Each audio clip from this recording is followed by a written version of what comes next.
Hello everyone, thanks for joining me today. I am very excited to be here with everyone, and that's because Saturn is moving into Aries today, and I thought it would be a lot of fun to just do a quick collective reading for that planetary movement. So here I have my Lightseers deck.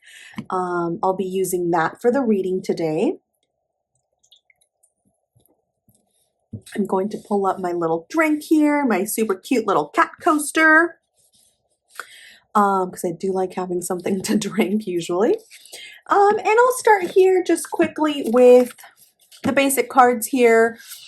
These are they come in a larger box, but these are from the Heavenly Bodies astrology deck. I like those cards. They do a nice job of just kind of showing us these basic ideas here. So I pulled Saturn, which, as the card says there, could feel restricted. People could experience struggles with this planet. You learn hard work and patience. So there we have the owl, kind of indicating that wisdom that comes from, let's call it, a long-suffering planet. Not very fast moving there. Saturn is linked to Capricorn and the Earth sign here, or the Earth card, which is what I pulled here, which again brings those ideas of persistence, patience, and practicality. And that's going to be in the zodiac sign of Aries, which Aries is very much so about independence, bravery, and passion. So kind of, a little bit at odds there. Aries is, of course, a fire sign, which brings a lot of confidence, optimism, passion, and bravery. And because of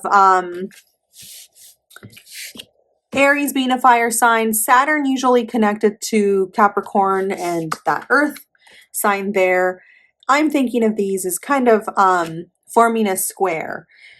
So it's a bit of a fraught situation, I think. Saturn, I don't think, is going to be great. It might not feel great being in Aries because of those obvious kind of pulls. With Aries, we want fast, fiery movement. With Saturn, it's all about that slow, methodical progress. And so that's going to be a bit of tension there. But with squares, there's always an opportunity for growth and learning. And so I think that's what we can look forward to with this transit. We may not be getting the results as quickly as we might want them, but we will get the best results for us, I think. And so with that in mind, let's go ahead and we can get started with the spread here for the reading.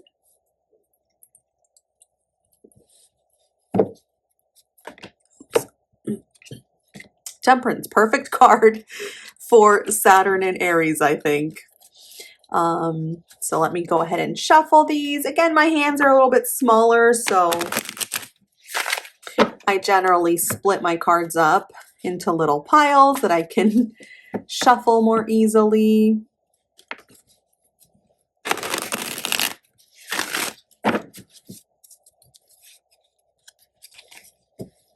I'll be doing a Celtic cross. Saturn usually spends about 2.5-ish years in a given sign. And so that's about what we can expect with Saturn here. It'll be in Aries until around early April of 2028. It will have a retrograde in there. So let's see.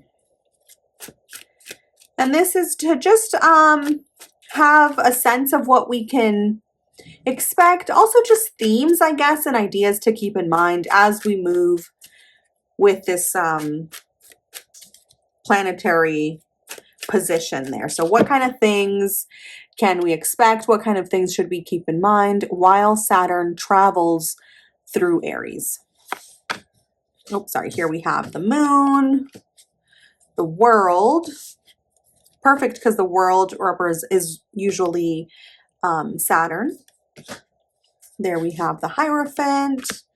Below is the Hanged Man. Let me see if I can make this a little easier for us to see.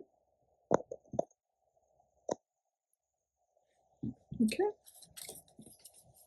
Behind we have the Page of Pentacles, and before the Three of Swords. Now for the staff, Seven of Cups, the King of Pentacles, the Six of Swords, and the Four of Cups. All right, so let's take a look and see what we have here. At the heart of the spread, we have the moon being crossed by the world. The moon is a lot about pulling our intuition into the picture. Oftentimes we're led by like our raw wild instinct, which is often represented by like the wolf, having that tug between that wild energy and then the very domesticated energy of like the dog. So what should we do versus what our base instincts want to do? And then in the center, of course, is the truth. It's kind of in a balanced position. Let's bring that intuition forward so that we can follow the path that we should actually follow.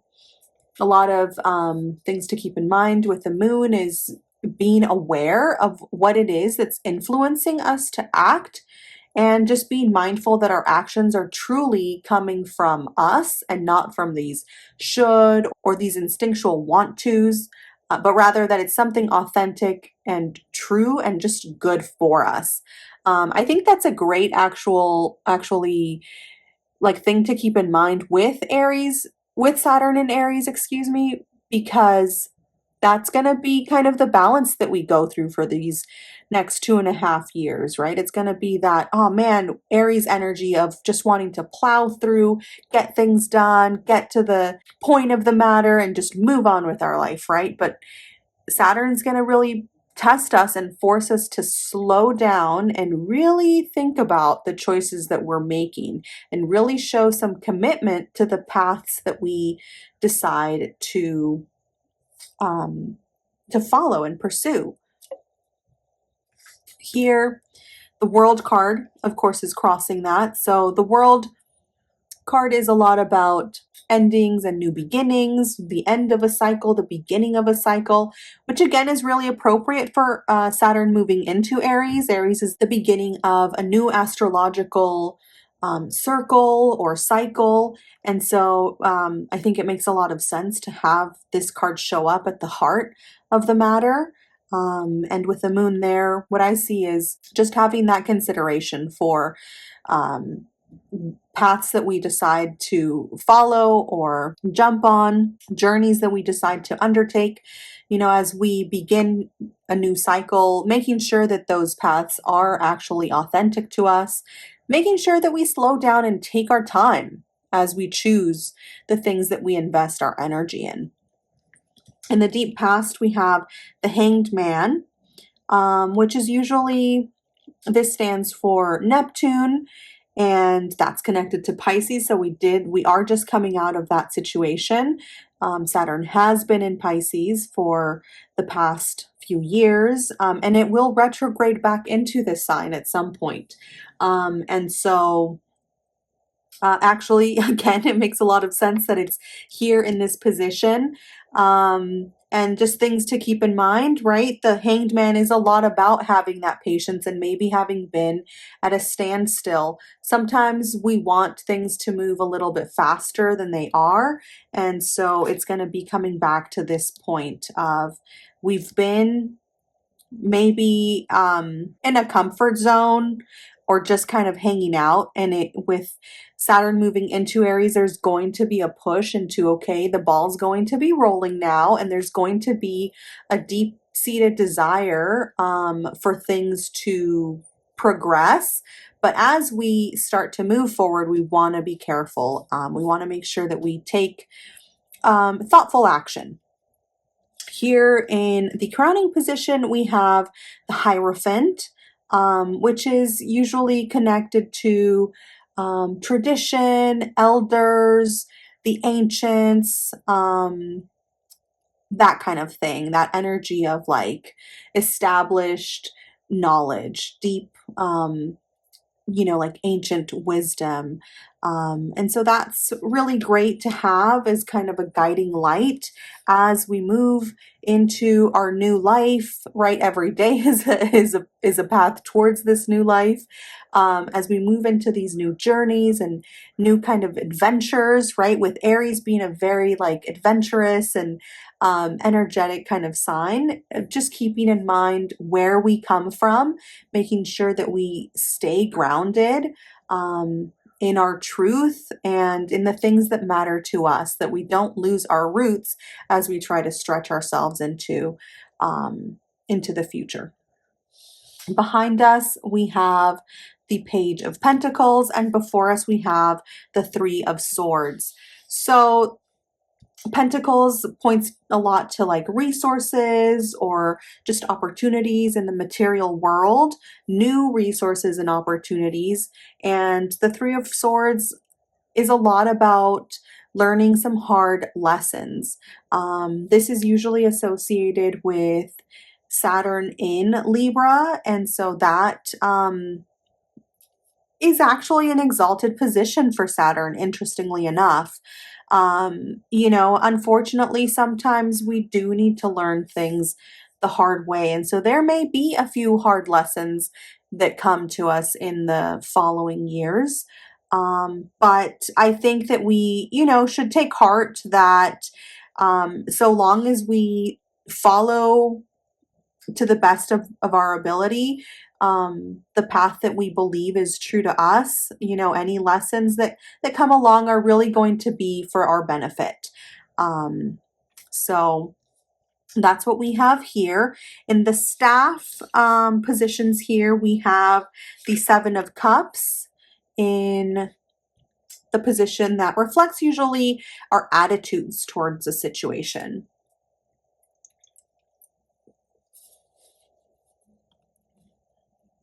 The Seven of Cups says a lot about confusion.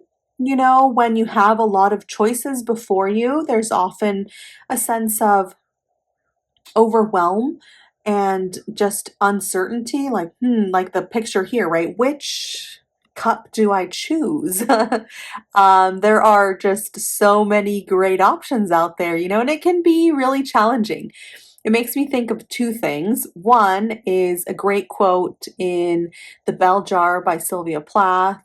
It's a scene where I forget exactly the context of it, but the idea of the passage I'm thinking specifically is there's like this big tree, and the main character, she sees all these beautiful fruits that are life possibilities.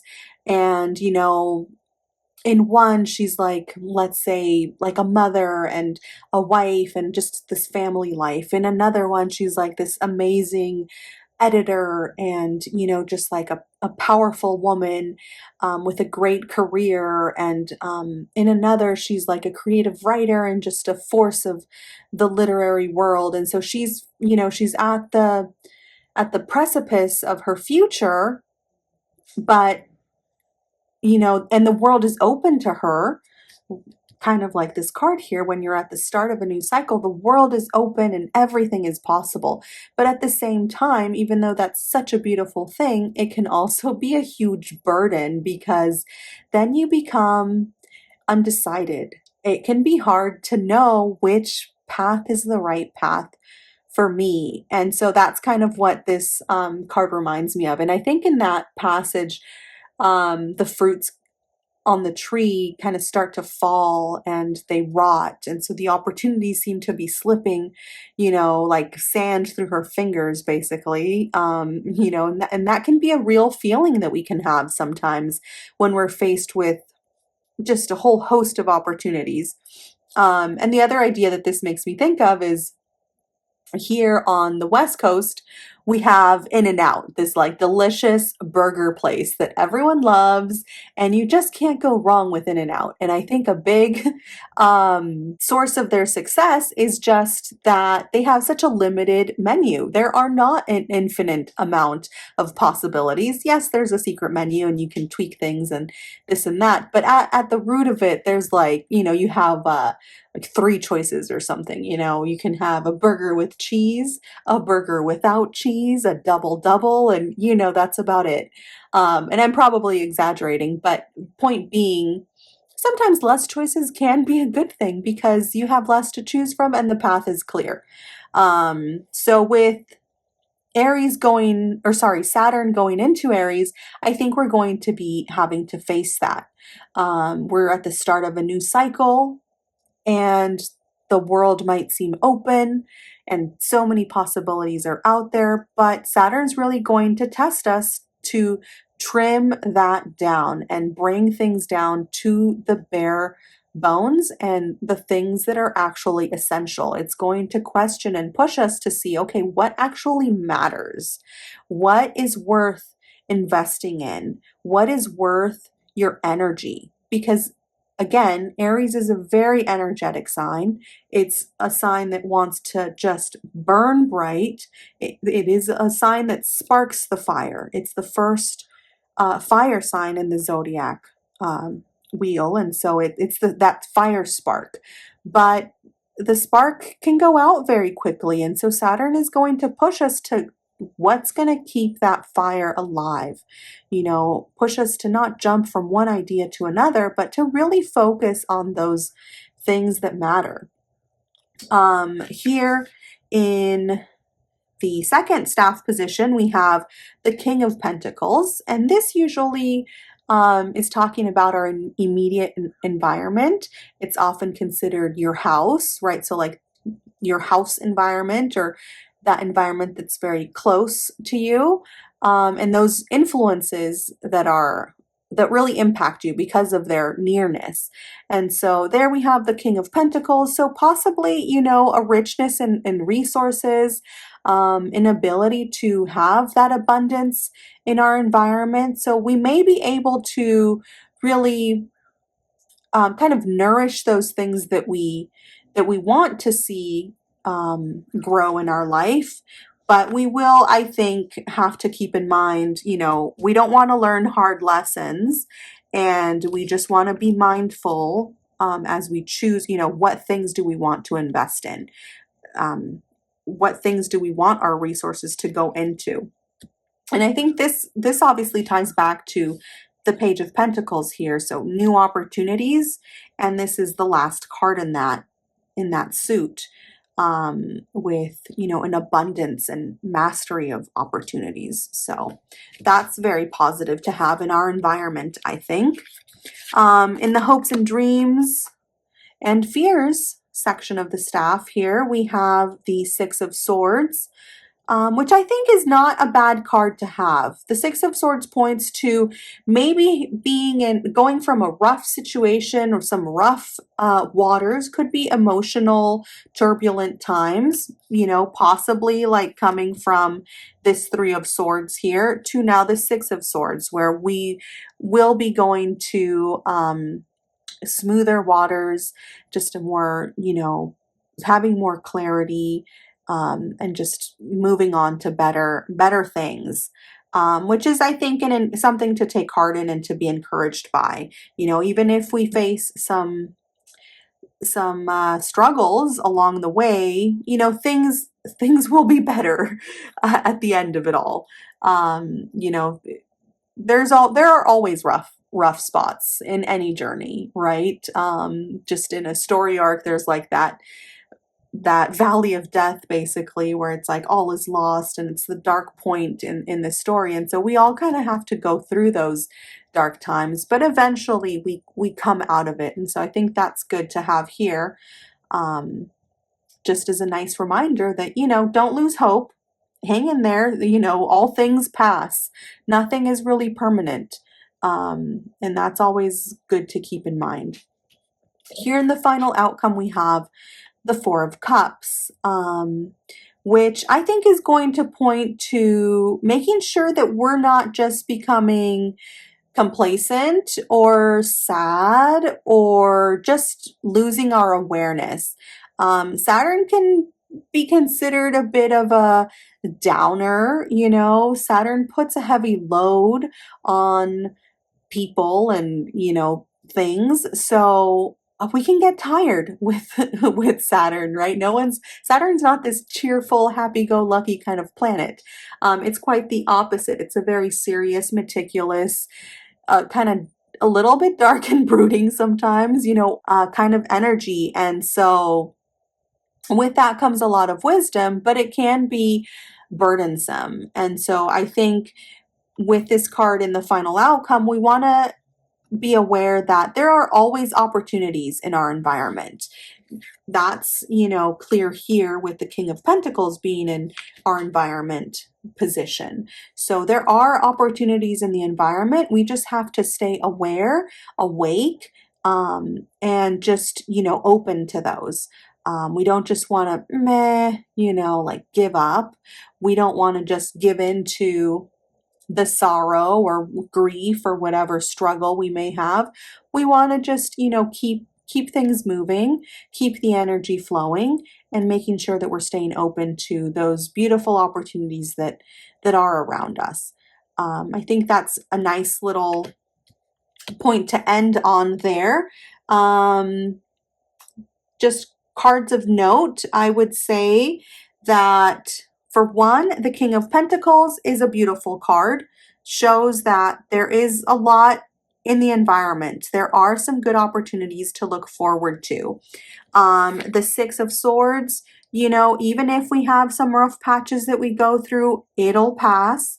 So just this feeling of let's not lose hope, let's hang in there and just let those bad times kind of go away on their own, and then staying open to whatever may be in our environment, to new possibilities, to new opportunities. And I think also kind of leaning on our roots, our past, and using that as a guiding light to show us the way forward. So yeah, I'll go ahead and end that here.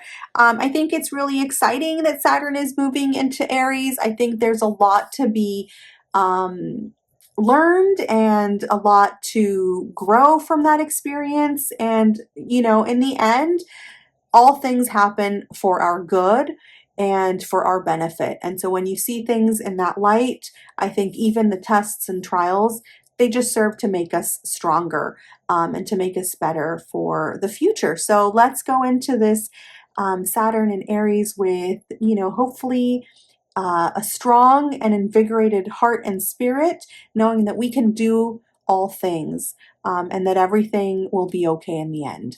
So long as we stay vigilant, we stay true to ourselves, and we just keep trying to do the right things every step of the way. Thank you so much for joining me today, and I'll see you all again soon.